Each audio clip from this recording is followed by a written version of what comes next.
आज का ये एपिसोड शुरू करने से पहले एक छोटी सी बात। क्या आप भी अपना पॉडकास्ट बनाने की सोच रहे हैं? तो एंकर ट्राई कीजिए। ये पॉडकास्ट बनाने का सबसे आसान तरीका है। नंबर एक, ये फ्री है। नंबर दो, इसमें कई सारे ऐसे टूल्स हैं जो आपको अपने फोन और कंप्यूटर पर रिकॉर्ड और एडिट करने की फैसिलिटी देते हैं। नंबर तीन, आप अपने पॉडकास्ट को डिस्ट्रीब्यूट भी कर सकते हैं, जिससे इसे स्पॉटिफाई और दूसरे प्लेटफॉर्म पर सुना जा सके। तो डाउनलोड कीजिए फ्री एंकर ऐप या विजिट कीजिए anchor.fm पर अपना पॉडकास्ट स्टार्ट करने के लिए। ये तो थी एक छोटी सी जानकारी, और अब शुरू करते हैं एपिसोड का सिलसिला। तो आज के एपिसोड में लीजिए सुनिए किशोरीलाल गोस्वामी के लिखे उपन्यास खूनी औरत का साथ खून का 17वां परिच्छेद हाजत में, मेरी यानी समीर गोस्वामी की आवाज में। यहीं सारी रात बीती और सवेरे जब मुझे एक कांस्टेबल ने खूब चिल्ला चिल्ला कर जगाया, तब मेरी नींद खुली। मैं आंखें मल और भगवान का नाम लेकर उठ बैठी और बाहर खड़े हुए कांस्टेबल से मैंने पूछा, क्यों भाई, कै बजा होगा? वो बेचारा बड़ा भला आदमी था, सो उसने मेरी ओर करुणा भरी दृष्टि से देखकर यों कहा, अब 9 बजने वाले हैं। ये सुनकर मैं बहुत ही चकित हुई और बोली, ओह, इतनी देर तक मैं सोती रही? इस पर उस कांस्टेबल ने कहा, नहीं दुलारी, तुम रात को शायद सुख से न सोई होगी, क्योंकि मैं 3 बजे से तुम्हारे पहरे पर हूं। इतनी देर में मैंने क्या देखा कि तुम बड़ी बेचैनी के साथ बार बार करवटें बदलती और बराबर बर्राती रही। हाय, तुम बड़ी भारी मुसीबत में आ फंसी हो। अब जो भगवान ही तुम्हें बचावें, तभी तुम इस बला से बच सकती हो। उस भले कांस्टेबल की ऐसी हमदर्दी से भरी हुई बातें सुनकर मैंने कहा, अच्छा भाई, अब तो मैं आ ही फंसी हूं, इसलिए मुझे बड़े सब्र के साथ इस आपदा का सामना करना चाहिए। इसके साथ ही ये भी देखना चाहिए कि धर्म, सत्य और परमेश्वर भी कोई चीज है या नहीं। मेरी ऐसी बातें सुनकर उस कांस्टेबल ने कहा, दुलारी, अगर सचमुच तुम बेकसूर होगी तो नारायण जरूर तुम्हें उबारेगा। मैं जात का राजपूत हूं और परमेश्वर पर मेरा पूरा पूरा विश्वास है। इसलिए ये बात मैं दावे के साथ कह सकता हूं कि अगर तुम सचमुच बेकसूर होगी तो परमात्मा तुम्हें जरूर इस आफत से बचावेगा। मैं बोली, भाई साहब, मेरी बात पर तुम चाहे विश्वास करो या न करो, पर मैं ये ठीक कहती हूं कि मैंने किसी का खून नहीं किया है। यदि हिरवा नाव की बात ली जाए तो उसे भी मैंने अपने होश हवास में नहीं मारा। तुम तो वहां पर मौजूद थे, इसलिए तुमने मेरा बयान जरूर ही सुना होगा। बस इस बात को तुम ठीक जानो कि मैंने अपने बयान में जो कुछ कहा है उसमें झूठ का जरा भी छुआछूत नहीं है। ये सुनकर उस कांस्टेबल ने कहा, हाँ दुलारी, ये तुम ठीक कहती हो। मैं जरूर वहां पर मौजूद था और मैंने बड़े गौर के साथ तुम्हारा बयान भी सुना है। तुम्हारे बयान को सुनकर मेरा जी भी यही कहता है कि जो कुछ तुमने अपने बयान में कहा है उसमें रत्ती भर भी झूठ या बनावट नहीं है। पर मुझ एक अदने कांस्टेबल के समझने से होता ही क्या है। कल रात को कोतवाल साहब के पास कई लोग बैठे थे और मैं भी वहीं पर खड़ा था। उस वक्त तुम्हारे ही मामले की बात हो रही थी। सो कोतवाल साहब को तो तुम्ही पर पूरा पूरा शक है और वे तुम्ही को खूनी असामी समझ रहे हैं। उस समय मैंने कुछ कहना चाहा था, पर अपनी हैसियत का ख्याल करके मेरी हिम्मत ने मुझे कुछ कहने सुनने से रोक दिया। मगर खैर, अब तुम अपने इष्टदेव का ध्यान करो, क्योंकि सिवाय उसके और कोई भी इस समय तुम्हारा मददगार नहीं हो सकता। यों कहकर उस बेचारे ने मेरी ओर बड़ी करुणा से देखा और मैंने उससे ये पूछा, अच्छा, जो कुछ भगवान ने मेरे भाग्य में लिखा होगा वही होगा, क्योंकि भाग्य के लिखे को कोई भी नहीं मेट सकता। पर तुम ये तो बताओ कि इन कोतवाल साहब की चाल चलन कैसी है? ये सुनकर उसने कहा, ओह दुलारी, मैं तुम्हारी इस बात का मतलब भली भांति समझ गया। सुनो, तुम किसी दूसरी बात का डर जरा भी न करो, क्योंकि ये कोतवाल साहब असामी पर तो जरा भी रहम या रियायत नहीं करते, पर चाल चलन की ये बड़े अच्छे हैं। अरे, तुम्हारे बराबर की तो इन्हें 2-3 लड़कियां हैं, इसलिए अपनी इज्जत आबरू के वास्ते अब तुम जरा भी खौफ न खाओ, क्योंकि यहां पर उस तरह की दहशत की कोई बात नहीं है। वो इतना ही कहने पाया था कि इतने ही में 9 बजा। मेरे पहरे पर दूसरे कांस्टेबल के आ जाने से वो राजपूत कांस्टेबल चला गया। हाँ, जातिबेर उसने अपने जोड़ीदार से इतना जरूर कह दिया था कि देखना शिवराम तिवारी, इस औरत से किसी किस्म की बदसलूकी न कर बैठना। ये सुनकर शिवराम तिवारी ने उस कांस्टेबल का नाम लेकर यों जवाब दिया था कि नहीं रघुनाथ सिंह, तुम इस बात का जरा भी अंदेशा न करो। अरे, सोचो तो सही कि इस औरत के बराबर उम्र की तो हमारी और तुम्हारी बेटियां हैं। तब भला फिर इस आफत की मारी औरत से हम लोग कैसे छेड़छाड़ कर सकते हैं। इस पर एक बात और भी है, और वो ये है कि आज कोतवाल साहब ने अभी यहां पर के सब कांस्टेबलों के नाम ये हुक्म जारी किया है कि कोई भी कांस्टेबल इस औरत के साथ किसी भी किस्म की छेड़खानी न करे। जाओ, दफ्तर में जाने पर तुमको भी इस हुक्म का हाल मालूम हो जाएगा। ये सुनकर रघुनाथ सिंह तो चले गए और शिवराम तिवारी ने मुझसे कहा, दुलारी, मैं तुम्हारी इस कोठरी की बगल वाली कोठरी का दरवाज़ा खोल देता हूं। उसमें जाकर तुम झटपट अपने जरूरी कामों से निपट आओ। उस कोठरी में 2 औरतें मौजूद हैं, उनसे तुम्हें जरूरत की सब चीजें मिल जाएंगी। यों कहकर शिवराम तिवारी ने मेरी कोठरी की बगल वाली एक कोठरी का दरवाज़ा खोल दिया। तब मैं उस दूसरी कोठरी में गई और उन औरतों की मदद से आधे घंटे में सब बातों से निश्चिंत होकर अपनी कोठरी में लौट आई। मेरे आते ही उस दूसरे दरवाजे को शिवराम तिवारी ने बंद कर दिया। बस इतने ही में 10 का घंटा बजा और शिवराम तिवारी ने मुझसे यों कहा, अब दारोगा जी आवेंगे और तुमको इस कोठरी से निकालकर उस जगह ले जाएंगे जहां पर तुम रसोई खाओगे। मैं उस कांस्टेबल अर्थात शिवराम तिवारी की बात का जवाब दिया ही चाहती थी कि एक खूब लंबे चौड़े जवान मेरी कोठरी के आगे आ और ताले में ताली डालकर उसे घुमाते हुए यों बोले, दुलारी, रसोई खाने चलो। ये सुनकर मैंने कहा, नहीं साहब, मैं ब्राह्मण की लड़की हूं, इसलिए रसोई असोई मैं किसी के हाथ की नहीं खा सकती। वे बोले, अरे सुनो, यहां अभी कनौजिया ब्राह्मणी रसोई बनाता है, इसलिए अब जल्दी करो और झटपट रसोई खाओ। आज शुक्रवार है और कल आखिरी शनिचर है, फिर परसों एतवार छुट्टी का दिन है, इसलिए तुम सोमवार को मजिस्ट्रेट साहब के सामने रूबरू पेश की जाओगे। ये सुनकर मैंने कहा, ये तो आप लोगों का अधिकार है कि मुझे जब चाहें तब मजिस्ट्रेट के सामने पेश करें, पर रही रसोई खाने की बात, सो साहब, मैं रसोई फसोई नहीं खाने की। अरे रसोई तो क्या, मैं बाजार की पूरी कचौरी और मिठाई भी नहीं खा सकती। ये सुन और खूब जोर से हंसकर दरोगा जी ने कहा, अक्खा, तुम तो खासी वाजपेयीन मालूम देती हो। अजीब ही, जो तुम इतनी परहेजदार थी तो फिर तुमने यहां तक आने की तकलीफ ही क्यों उठाई। उन महाशय की ऐसी बेढंगी बातें सुनकर मैं कुढ़ गई और मैंने उनसे यों कहा, सुनिए साहब, मैं आपके साथ व्यर्थ बकवाद करना नहीं चाहती।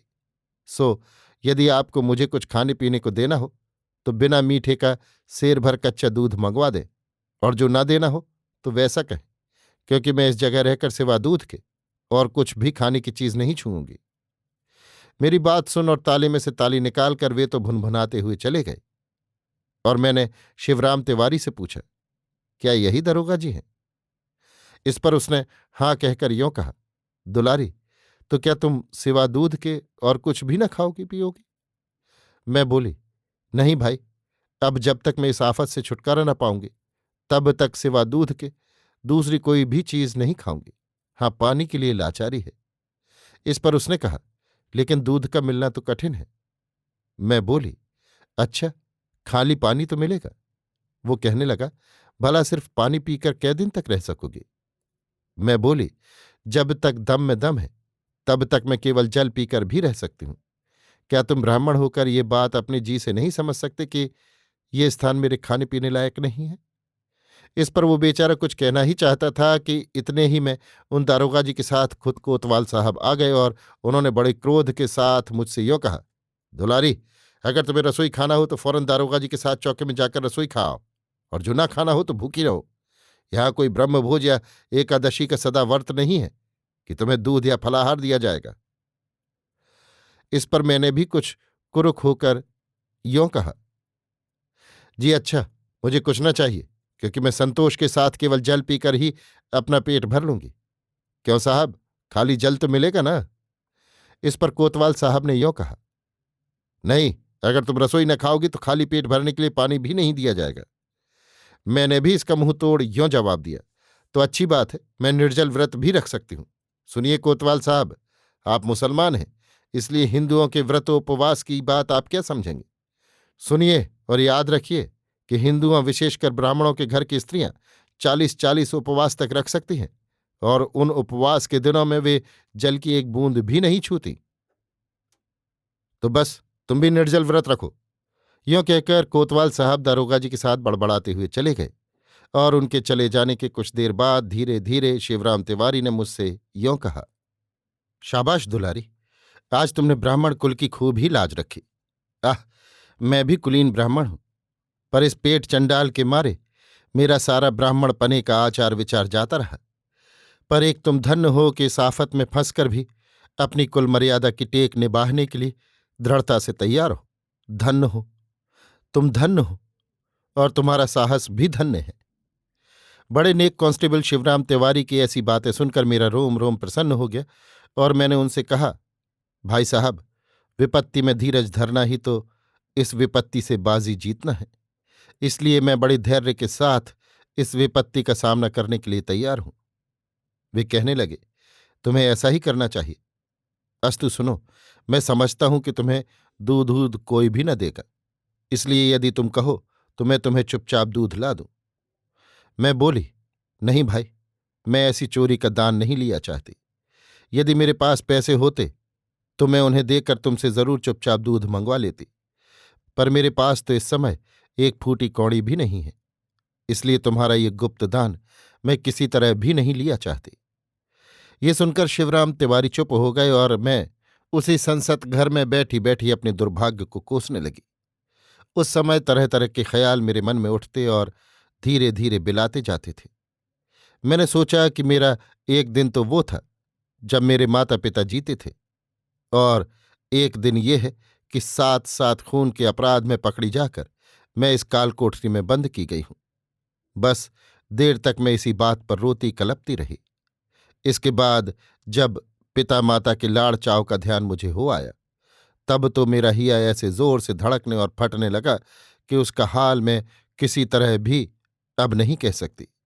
हाय, मैं ऐसी अभागी हूं कि मेरे पिता और माता के कुल में अब सिवा मेरे और कोई न रहा। एक दूर के नाते के चचा हैं, पर वे इस समय कहाँ हैं और उन्हें मेरी इस घोर विपत्ति की कोई खबर है कि नहीं, इसे मैं नहीं जान सकती। इस बात के सोचते सोचते मुझे अपने मामा की बात याद आ गई और उसके स्मरण होते ही मेरा सिर चकरा गया। सुनिए, मेरे ननिहाल में एक मामा भर थे, पर 2 साल हुए कि वे भी इस संसार से विदा हो गए। मेरा ननिहाल कानपुर जिले के विक्रमपुर गांव में था, पर मेरे नाना नानी मेरे जन्म लेने के पहले ही सुरपुर सिधार चुके थे। एक मामा भर थे, सो वे भी 3 3 स्त्रियों के मर जाने पर गांव और घर गृहस्थी से उदास होकर मेरे यहां आकर कुछ दिनों तक रहे थे। इसके बाद उन्होंने सरकारी फौज में नौकरी कर ली थी और कभी कभी साल में एक आध बार 2 4 दिन के लिए वे मेरे यहाँ आ जाया करते थे। वे जब मेरे यहाँ आते थे तब अपनी तलवार और बंदूक भी साथ लाते थे।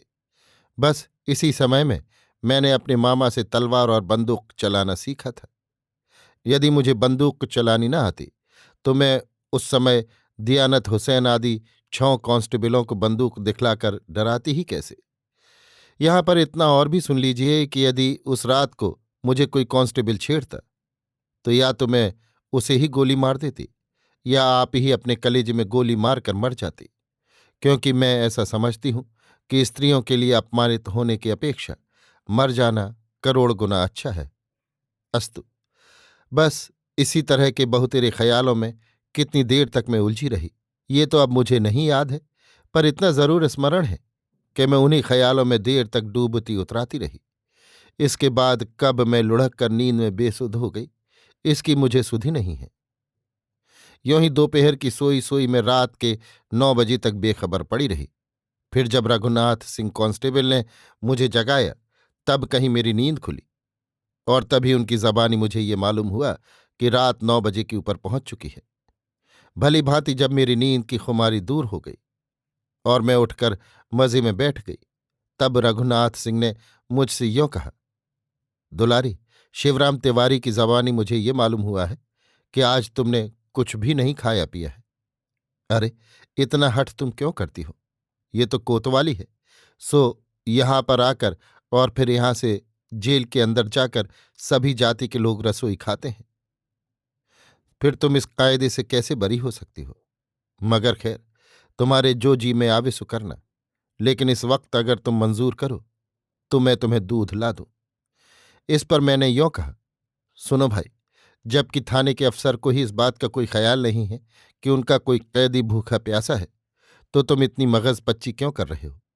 देखो और साफ साफ सुन लो कि मैं यहां या जेल जाने पर भी सिवा दूध के और किसी चीज को भी ग्रहण नहीं करूंगी। इसमें चाहे मुझे भूखी ही क्यों न मर जाना पड़े, पर ब्राह्मण कुमारी होकर मैं आचार विचार की यों हत्या कभी भी नहीं करने की।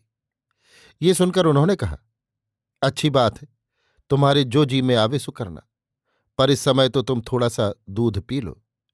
मैं बोली, तुम अपने अफसर से पूछ कर दे रहे हो? वे बोले, अरे राम राम, भला ऐसा भी कभी हो सकता है? मैं तुम्हें चोरी से दूध ला दूंगा, उसे तुम चुपचाप पी जाना और उसकी बात सिवाय शिवराम तिवारी के और किसी तीसरे शख्स के आगे जाहिर मत करना।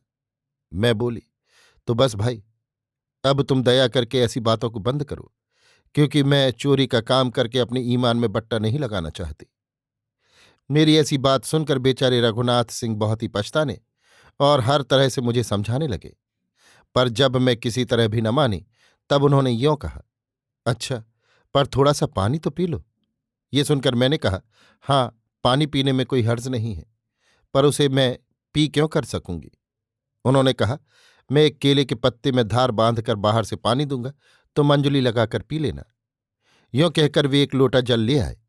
बाद इसके उन्होंने केले के पत्ते में धार बांधी और मैं अंजलि लगाकर पवित्र गंगा जल पीने लगी। जब सारा लोटा, जिसमें 1.5 सेर से कम जल न होगा, खाली हो गया, तब रघुनाथ सिंह ने यों कहा, क्यों, प्यास मिटी या और लाऊं? मैं बोली, नहीं, अब बस करो भाई, इस जलदान के पलटे में भगवान तुम्हारा भला करेगा, यही मेरी असीस है। तुम्हारी असीस में सिर माथे चढ़ाता हूं। यों कहकर वे जाकर लोटा रख आए और कंधे पर बंदूक धरे घूम घूम कर मेरी कोठारी का पहरा देने लगे। अभी आप सुन रहे थे किशोरीलाल गोस्वामी के लिखे उपन्यास खूनी औरत का सात खून का 17वां परिच्छेद हाजत में, मेरी यानी समीर गोस्वामी की आवाज में।